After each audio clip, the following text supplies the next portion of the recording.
Hi guys, வணக்கம் and welcome to வெற்றி Tamil IPS academy. So இன்னைக்கான வீடியோவில் நம்ம என்ன பார்க்க போறோம்னு சொல்றது முன்னாடி இப்போ நம்ம இன்ஸ்டியூட்ல பார்த்தோன்னா எஸ்ஐ மற்றும் பிசிக்காக ஆன்லைன் மற்றும் ஆஃப்லைன் கிளாஸ் அவைலபிளா இருக்குது. ஸோ ஏன் அப்படின்னு பார்த்தோன்னா கூடிய விரைவில் வந்து பார்த்தோன்னா எஸ்ஐக்கான நோட்டிஃபிகேஷன் போட போறாங்கன்றது எல்லாருக்குமே தெரியும். ஸோ ஜூன் மாதம் நோட்டிஃபிகேஷன் வந்து என்ன பண்ணுவாங்க, July August September, probably August அல்லது செப்டம்பர் மாதம் எஸ்ஐக்கான எக்ஸாம் இருக்கும். ஸோ இன்னும் நிறைய பேர் என்ன யோசிக்கிறேன்னா நோட்டிஃபிகேஷன் வரட்டும் பார்க்கலாம், நோட்டிஃபிகேஷன் வரட்டும் பார்க்கலாம் யோசிக்காத. ஸோ எவன் ஒருவன் காலத்தை வீணாக்குகிறோன்னா அவன் எதிர்காலத்தை என்ன பண்ணுவாங்க, சேமித்து வைக்க முடியாது.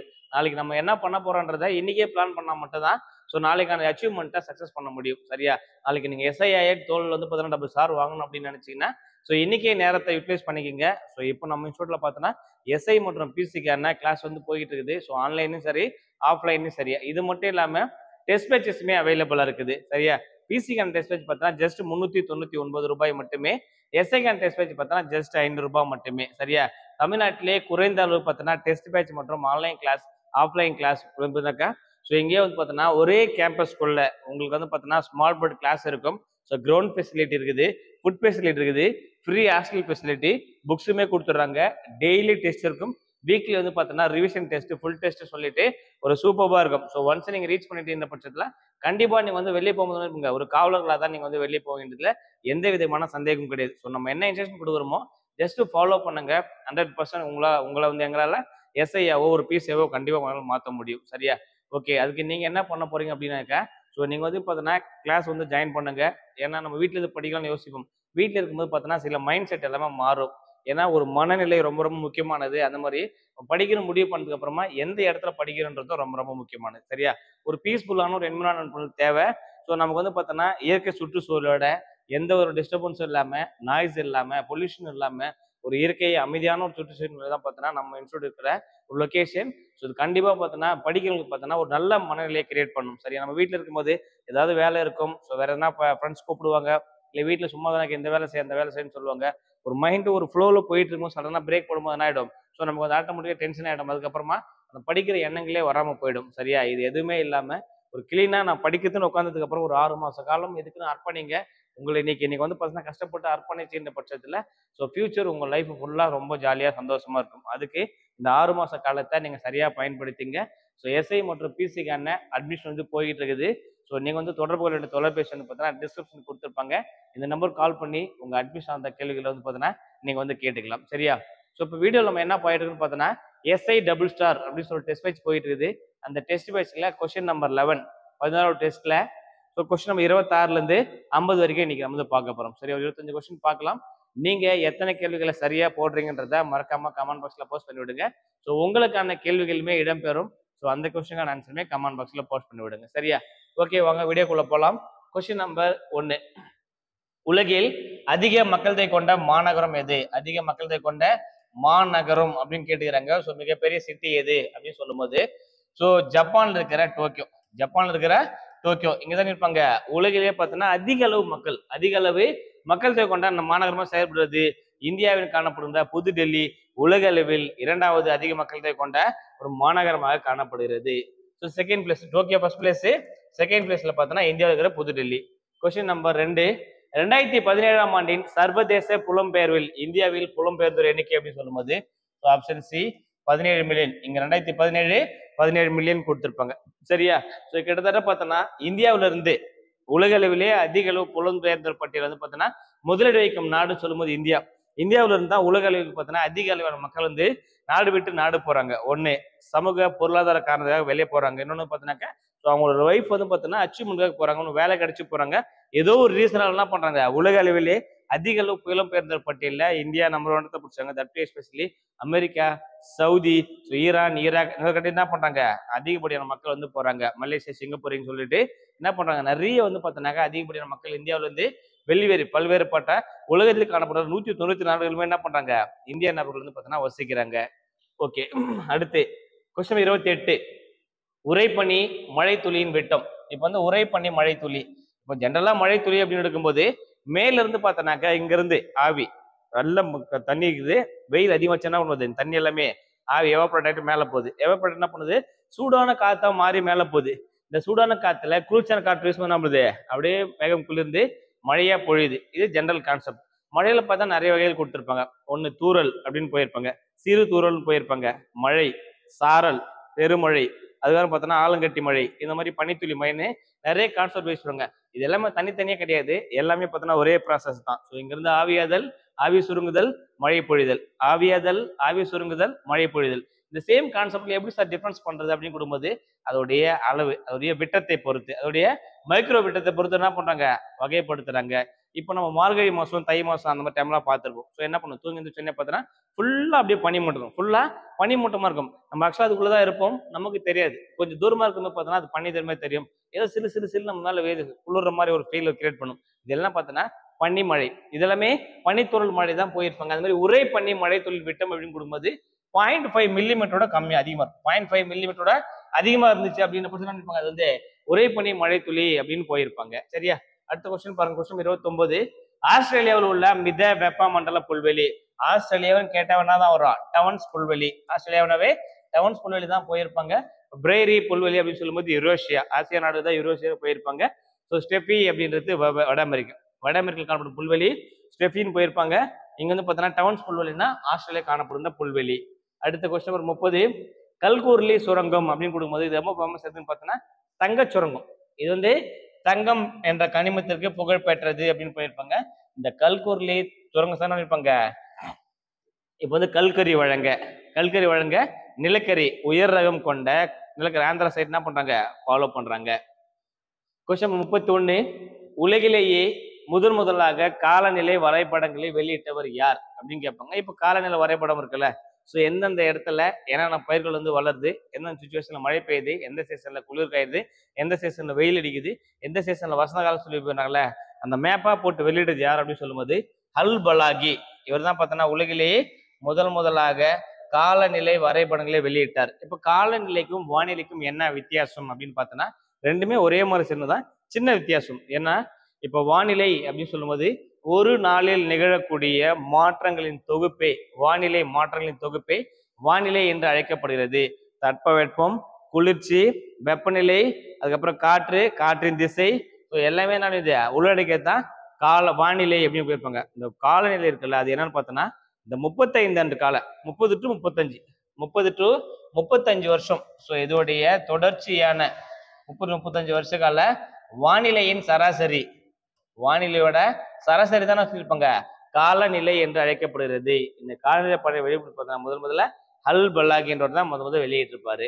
அடுத்த கொஸ்டின் 32. இந்தியாவின் டெட்ராய்டு நகரம். ஸோ இது ஆசியாவின் டெட்ராய்டுன்னு சொன்னாலும் ஒண்ணுதான், இந்தியாவின் டெட்ராய்டுன்னு சொன்னாலும் அதே ஆன்சர் தான், தமிழ்நாட்டின் டெட்ராய்டு கொடுத்தாலும் அதே ஆன்சர் தான். ஸோ எதுவுமே கிடையாது, சென்னை என்பது சரியான, சென்னை என்பது சரியான விடை. ஏன் அப்படின்னு பார்த்தோன்னா ஸோ இப்போ வந்து உலகளவில் வாகன உற்பத்தி பண்ற ஸோ ஸ்பேர் பார்ட்ஸ் எல்லாம் அதிகமாக ப்ரொடியூஸ் பண்ற இடம்னு பார்க்கும்போது அமெரிக்காவில் காணப்படுகின்ற டெட்ராய்டு அப்படின்ற புகைப்பட்ட நகரம். அதே அளவுக்கு அடுத்து அதை தாண்டி பார்க்கும்போது ஆசிய கண்டத்துல அதிக அளவு ப்ரொடியூஸ் பண்ற மேனுஃபேக்சர் கம்பெனி எங்க இருக்குன்னு பார்த்தீங்கன்னாக்கா சென்னையில தான் காணப்படுது. சென்னையில காணப்படுகிறதால அது வந்து பார்த்தீங்கன்னா ஆசியா வந்து பார்த்தா ஆசியாவின் டெட்ராய்டு, இந்தியாவின் டெட்ராய்டு நகரம் வைக்கப்படுவது சென்னை போயிருப்பாங்க. கிட்டத்தட்ட 60% உற்பத்தி, ஆசிய கண்டத்தில் உருவாக்கக்கூடிய 60% உற்பத்தி, அதை பார்த்தீங்கன்னா வாகன தொழிற்சாலை உற்பத்தி ஸ்பேர் பார்ட்ஸ் எல்லாமே எங்க உற்பத்தினா 60% சென்னையை தான் உற்பத்தி பண்றாங்க. தட் எஸ்பெஷலி ஸ்ரீபெரும்புதுரை தொற்றியுள்ள பகுதிகள். சரியா? Hyundai company, Ford company, Mahindra company சொல்லி என்ன பண்ணாங்க, டிவிஎஸ் கம்பெனி, நிறைய கம்பெனி அவங்களுடைய ஸ்பேர் பார்ட்ஸ், அசோக் லைலாண்ட் சொல்லிட்டு நிறைய கம்பெனி அவங்களோட ஸ்பேர் பார்ட்ஸை உருவாக்குறாங்க. கார் உற்பத்தி வெளிநாட்டு இன்வெஸ்ட்மெண்ட் வந்து இந்தியாவில் நிறைய பண்றாங்க. தட் எஸ்பெஷலி சென்னை பகுதியில் பண்றாங்க. அதனாலதான் இது வந்து இந்தியாவின் டெட்ராய்டு அல்லது சென்னையின் டெட்ராய்டு, சாரி தமிழ்நாட்டின் டெட்ராய்டு அல்லது ஆசியாவின் டெட்ராய்டு அழைக்கப்படுவது சென்னை குறிப்பிட்டிருப்பாங்க. சரியா? ஸோ அடுத்து மும்பை அப்படின்னு கொடுக்கும்போது என்ன கொடுத்துருப்போம்னா இந்தியாவின் மான்செஸ்டர் என்று அழைக்கப்படுவது தான் மும்பை. ஸோ ஏன் மும்பை பார்த்தோன்னா மும்பையும் மற்றும் அதை சுற்றியுள்ள பகுதிகள் பார்த்தோன்னா அதிக அளவு காட்டன் உற்பத்தி, பருத்தி உற்பத்தியை அதிகம் பண்றதா அந்த பகுதி தான் சொல்லுவாங்க இந்தியாவின் மான்செஸ்டர் என்று அழைக்கப்படுவது. கோயம்புத்தூர் அப்படின்னு கொடுக்கும்போது தென்னிந்தியாவின் மான்செஸ்டர். ஏன்னா தென்னிந்தியாவிலேயே அதிக அளவு பார்த்தோன்னா கோயம்புத்தூர் மற்றும் சார்ந்த திருப்பூர், பல்லடம், ஈரோடு, கரூர் இது எல்லாமே பண்ணிருப்பாங்க. ஸோ அதிக அளவு பார்த்தோன்னாக்கா இந்த பருத்தி உற்பத்தி பண்ற காரணத்தினால கோயம்புத்தூர் தான் சொல்லுவாங்க தென்னிந்தியாவின் மான்செஸ்டர் என்று அறியப்படுகிறது. தென்னிந்தியாவின் மான்செஸ்டர் என அறியப்படுகிறது. சரிங்களா? ஓகே, அடுத்த கொஸ்டின் போலாம். Question number 33. உலகின் மிக பழமையான படிவு பாறைகள் காணப்படுவது. உலகின் மிக பழமையான படிவு பாறைகள் எங்கே காணப்படுவது அப்படின்னு சொல்லும்போது ஸோ ஆப்ஷன் ஏ கிரீன்லாந்து என்பது சரியான விடை. அடுத்த கொஸ்டின் போகலாம். Question number 34. தனிமங்களை படங்களை கொண்டு குறித்தவர் யார் அப்படின்னு கேட்பாங்க. முதல்ல 1808ல அணு பற்றிய கொள்கை அணு கொள்கை அப்படின்னு குறிப்பிடுவாங்க. இந்த அணு கொள்கையை முதல்ல வெளியிட்டவர் அணு கொள்கையை முதல்ல வெளியிட்டது யார் அப்படின்னு பார்க்கும்போது ஸோ ஜான் டால்டன் அவர்கள் தான் பார்த்தோன்னா அணு கொள்கையை முதல்ல வெளியிடுறாரு. ஸோ அவர் அணு கொள்கையை வெளியிடும் போது என்ன பண்றாங்க, படங்களை வந்து கூட்டிட்டு தனிமங்களை வரிசைப்படுறாங்க. தனிமங்களுக்கு முதல்ல படம் வந்து குறியீட கொடுக்குறாரு. அதுக்கப்புறமா 1813 என்ன பண்ணோம்னு பார்த்தோன்னாக்கா ஜான் ஜோக்கப் பெர்சிலியஸ் இவர் தான் பார்த்தோன்னா ஆங்கில எழுத்துக்களை குறியீடுகளா உருவாக்குவாரு. ஆங்கில எழுத்து குறியீடுகளா கொடுத்தவர் தான் யாருன்னு பார்க்கும்போது ஜான் ஜோக்கப் பெர்சிலியஸ் அவர்கள். சரியா? ஓகே. இப்போ நியூட்டன் அப்படின்னு கொடுக்கும்போது புவியீர்ப்பு விசையை கண்டுபிடிச்ச நியூட்டன் போயிருப்பாங்க. புவியின் உள்ளமைப்பு கோட்பாடு அவர் தான். லாவாய்சியர் அப்படின்னு கொடுக்கும்போது நவீன வேதியியலின் தந்தை என்று அழைக்கப்படுவர் ஆண்டனி லாவாய்சியர். ஜே தாம்சன் அவர்கள் அப்படின்னு குறிப்பிடும்போது எலக்ட்ரானை கண்டறிந்தவர் ஜே தாம்சன் அவர்கள். சரிங்களா? அடுத்து பாருங்க, மயில் தொத்தம் என அழைக்கப்படுவது. மயில் தொத்தம் அப்படின்னு சொல்லும்போது தாமிர சல்பேட் CuSO4 கொப்ரஸ் சல்பேட் தான் மயில் தொத்தம் என அழைக்கப்படுவது. அடுத்து இரும்பு சல்பேட் கொடுக்கும்போது பச்சை தொத்தம் என்று அழைக்கப்படுவது ஃபெர்ரிக் சல்பேட் Fe2SO4 அப்படின்னு போயிருப்பாங்க. இது வந்து பார்த்தோன்னா இரும்பு சல்பேட் என அழைக்கப்படுகிறது. இது பார்த்தோன்னா பச்சை தொத்தம் சொல்லுவாங்க. அடுத்து calcium sulphate potassium nitrate. Question number 36. Electrolysis என்ற சொல்லை அறிமுகப்படுத்தியவர் யார் அப்படின்னு சொல்லும்போது மைக்கேல் பாரடே அவர்கள் தான் இருப்பாங்க. எலக்ட்ரோலைசிஸ் என்ற வார்த்தையை முதல்ல அறிமுகப்படுத்தி இருப்பாரு. சரியா? ஆண்டனி லாவாய்சியர் நவீன வேதியியலின் தந்தை. ஒரு ஆக்சிஜன் என பெயரிட்டிருப்பாரு, கார்பன் என பெயரிட்டிருப்பாரு, நைட்ரஜன் அசோர் என பெயரிட்டிருப்பாரு. எலமெண்ட் ஆஃப் கெமிஸ்ட்ரி என்ற நூலின் ஆசிரியர் எல்லாமே அவர் தான். ஸோ ரூதர்ஃபோர்ட் அப்படின்னு கொடுக்கும்போது அணுக்கரு இயற்பியலின் தந்தை அழைக்கப்படுவார் டேனியல் ரூதர்ஃபோர்ட். நியூட்ரனை கண்டுபிடிச்சிருப்பாரு, நியூட்டன் என பெயரிட்டிருப்பாரு, அப்புறம் புரோட்டான் என பெயரிட்டிருப்பாரு. எல்லாமே டேனியல் ரூதர்ஃபோர்ட். சரிங்களா? அடுத்து பாருங்க கொஸ்டின் 37. குளிர் சாதன பெட்டியில் குளிரூட்டியாக பயன்படுவது எது அப்படின்னு சொல்லும்போது ஹைட்ரஜன், கார்பன் டை ஆக்சைடு, திரவ ஹைட்ரஜன், திரவ நைட்ரஜன். இப்போ ஹைட்ரஜனும் கிடையாது, திரவ ஹைட்ரஜனும் கிடையாது. கார்பன் டை ஆக்சைடு பயன்படுத்த மாட்டாங்க, ஏன்னா அது வந்து ஹீட்டை ப்ரொடியூஸ் பண்ணுறது தவிர்த்து கூலிங்காக மாற்றாது. ஸோ ஒரே ஆப்ஷன் தான் இருக்குது, திரவ நைட்ரஜன் என்பது சரியான விடை. ஆப்ஷன் பி திரவ நைட்ரஜன் இஸ் ரைட் ஆன்சர். அடுத்த கொஸ்டின் போகலாம். 38. ஒரே தனிமத்தின் அணுக்கள் வெவ்வேறு அணுநிறைகளை பெற்றிருப்பது பேர் என்னன்னு கொடுத்திருப்பாங்க. சரியா? ஒன்றும் கிடையாது, 3 கான்செப்டை பிரிச்சிருப்பாங்க எலக்ட்ரானை பேஸ் பண்ணி. இப்போ ஐசோடோப்புகள், ஐசோபார்கள், ஐசோடோன்கள் அப்படின்னு நிறைய அடிப்படையாக வச்சு பிரிச்சிருப்பாங்க. இப்போ ஒரு தனிமத்தின் அணுக்கள் வெவ்வேறு அணுநிறைன்னு போட்டிருப்பாங்கல்ல, அப்போ ஒத்த நிறை எண்ணையும் மாறுபட்ட அணு எண்ணையும் சரியா ஒத்த நிறை எண்ணையும் ஒத்த அணு எண்ணையும் மாறுபட்ட அணு நிறை அதான் நிறையன் கொண்ட ஒரு தனிமத்தின் வெவ்வேறு அணுக்கள் போயிருப்பான ஐசோடோப்புகள் என்று அழைக்கப்படுறது. ஐசோடோப்புகள் இது ஒரே தனிமத்தின் வெவ்வேறு அணுக்கள் தான் ஐசோடோப்புகள். இதே பாயிண்ட். ஒத்த நிறையனையும் மாறுபட்ட அணு எண்ணையும் கொண்ட வெவ்வேறு தனிமத்தின் அணுக்கள் வந்து ஐசோபார்கள் என்று அழைக்கப்படுகிறது. ஐசோடோன்கள் அப்படின்னு என்னன்னு பார்த்தோன்னா அணு எண்ணும் சமமா இருக்காது, நிறையனும் சமமா இருக்காது. பட் நிறையன் மைனஸ் அணையன் கண்டுபிடிச்சா என்ன கிடைக்கும்? ஒத்த நியூட்ரான் எண்ணிக்கை கொண்ட தனிமங்கள் வந்து பார்த்தோம்னா ஐசோடோன்கள் என்று அழைக்கப்படுகிறது. ஐசோடோப்புகளை கண்டறிந்தவர் ஜே தாம்சன் அவர்கள் கண்டுபிடிச்சிருப்பாங்க. அடுத்த கொஸ்டின் பாருங்க 39. தேனி மற்றும் எறும்பு கடிக்க வலி நிவாரணி. தேனி மற்றும் எறும்பு கடிக்குதுல்ல, அதுக்கான வலி நிவாரணி என்ன பயன்படுதுன்னு சொல்லும்போது கால்சியம் ஹைட்ராக்சைடு. ஒன்றும் கிடையாது, சுண்ணாம்பு. நம்ம நார்மலாக சுண்ணாம்பு வச்சிருப்பது தான் பார்த்தோன்னா கால்சியம் ஹைட்ராக்சைடு போயிருப்பாங்க. இங்க சோடியம் ஹைட்ராக்சைடு அப்படின்னு சொல்லும்போது soap NaOH soap. Next potassium hydroxide இது துணி சோப்பு, இது குளிக்கிற சோப்பு. ஸோ கால்சியம் கார்பனேட் அப்படின்னு கொடுக்கும்போது சலவை சோடா. கால்சியம் கார்பனேட் வந்து பார்த்தோன்னா சலவை சோடான்னு போயிருப்பாங்க. ஹைட்ரோ கார்பனின் அளவை குறிக்கும் எண் அது. ஹைட்ரோ கார்பனின் அளவை குறிக்கும் எண் அப்படின்னு கொடுக்கும்போது ஆக்டேன். ஹைட்ரோ கார்பன் அப்படின்னா ஆக்டேன் அப்படின்னு போயிருப்பாங்க. சரியா? ஓகே, அடுத்த கொஸ்டின் பாருங்க. Question number 41. LP சிலிண்டர்களில் கசிவினை கண்டறிய புரோப்பேனுக்கு சேர்க்கப்படும் வேதி பொருள் எது? ஸோ எஸ்ஐ 2023 எஸ்ஐ 2023 நேரடியாக இடம்பெற்ற கேள்வி. ஸோ ஆப்ஷன் பி மெர்காப்டன் என்பது சரி. Option B mercaptan is right answer. Mercaptan add பண்றது தான் அப்புறம் அது வந்து ஸ்மெல் வந்து கண்டுபிடிக்க முடியுது.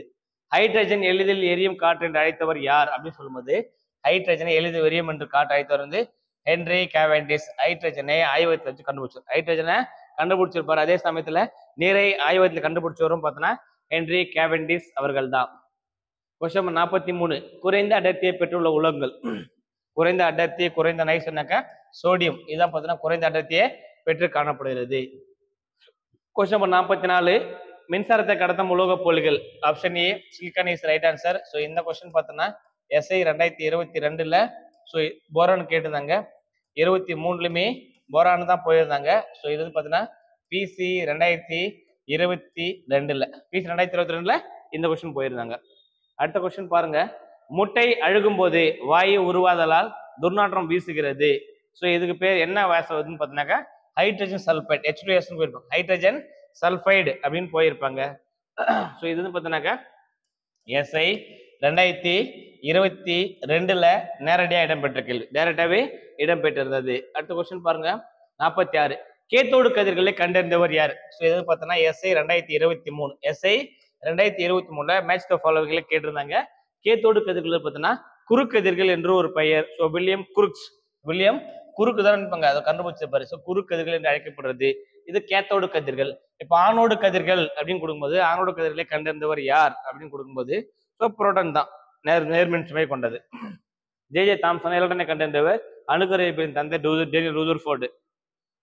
நியானின் இணைதிறன் கூட்டில் எத்தனை எலக்ட்ரான்கள் உள்ளது அப்படின்னு சொல்லும்போது 8 எலக்ட்ரான் பெற்றிருக்கும். ஏன்னா 8 எலக்ட்ரானை பெற்று வெளிக்கூட்டலாம் நிலைப்புத்தன்மை பெற்றிருக்கின்ற காரணத்தினால் வேற எந்த பொருள் கூட வினையில ஈடுபடாது.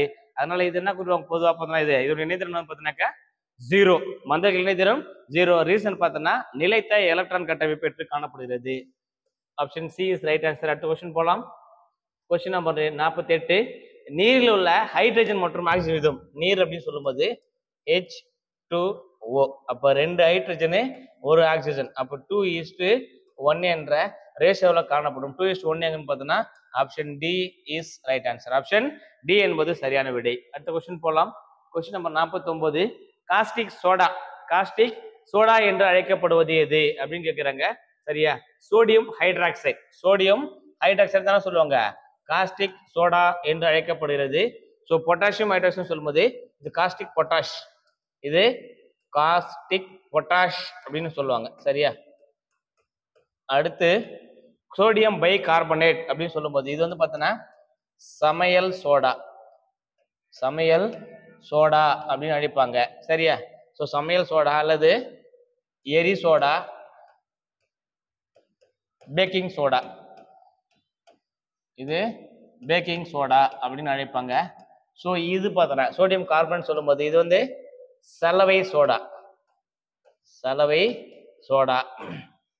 டீ இணைப்பங்கள் பயன்படுத்தப்படுவது சோடியம் பேக்கர். அதனால எரி சோடான்னு சொல்லுவாங்க. பேக்கிங் சோடா சாப்பாடு பார்த்தீங்கன்னா கேக்கெல்லாம் புதுசுறதுக்கு அது யூஸ் பண்றாங்க. சமையலுக்கு பயன்படுத்துறாங்க. சோட்டா மாவு போட்டு அது வந்து சமையல் சோடான்னு அழைக்கப்படுகிறது. Question number 50 so final question எரிபொருட்களில் தேக்கி வைக்கப்பட்டுள்ள ஆற்றலை எந்த அலகால் அளவிடப்படுகிறது அப்படின்னு கேட்பாங்க. ஸோ ஜூல் பை கிலோகிராம் என்பது சரியான விடை. So JK inverse 1 is right answer. So இன்னைக்கு பார்த்தா இந்த 25 கொஸ்டினுமே பார்த்தோன்னாக்கா எஸ்ஐல பிசியில் கேட்கப்பட்ட நேரடி கேள்விகளுமே பார்த்தோன்னா மேக்ஸிமம் இடம் பெற்றிருந்தது. ஸோ இந்த ஆண்டுகளும் பார்த்தோன்னா இதே பாயிண்ட்ல நிறைய கொஸ்டின்ஸ் இடம் பெற அதிகப்படியான வாய்ப்புகள் இருக்கு. ஸோ ஹோப் நம்பிக்கையோட நல்லா படிங்க. ஸோ நாங்களும் உங்க கூட இருக்கிறோம். ஸோ உங்களுக்கு வந்து பார்த்தோன்னா தோல் கொடுக்கும் தோழனாய் வெற்றி தமிழ் ஐபிஎஸ் அகாடமி எப்போதும் உங்க கூட ட்ராவல் பண்ணிட்டு இருக்கோம். ஸோ உங்களுக்கு ஏதாவது டவுட்ஸ் இருந்தாலும் சரி இது ரிலேட் படி டெஸ்ட் வச்சு இல்லை ஆன்லைன் கிளாஸ் இல்லை ஆஃப்லைன் கிளாஸ் இல்லை புக் பர்ச்சேஸ் ஏதாவது டவுட்ஸ் வந்து என்ன பண்ணுங்க டிஸ்கிரிப்ஷன் கொடுத்துற நம்பர் கால் பண்ணி உங்க டீட்டெயில்ஸை கேளுங்க. அப்படி இல்லைன்னா உங்க டவுட்ஸை கமெண்ட் பாக்ஸ் எல்லாம் மறக்காம மென்ஷன் பண்ணி விடுங்க. ஸோ நம்ம என்ன பண்ணலாம் அதுக்கான தேவைகளை உங்களுக்கு வந்து கொடுக்க நாங்கள் ட்ரை பண்றோம். சரியா? ஸோ இன்னொரு வீடியோவில் இன்னொரு எபிசோட்ல அடுத்த கண்டென்ட்டோட உங்களை மீட் பண்றோம். ஸோ தொடர்ந்து இணைந்திருங்கள் பயணிப்போம் அரசு அதிகாரிகளே வெற்றி தமிழ் ஐபிஎஸ் அகாடமியுடன். நன்றி, வணக்கம். Thank you so much.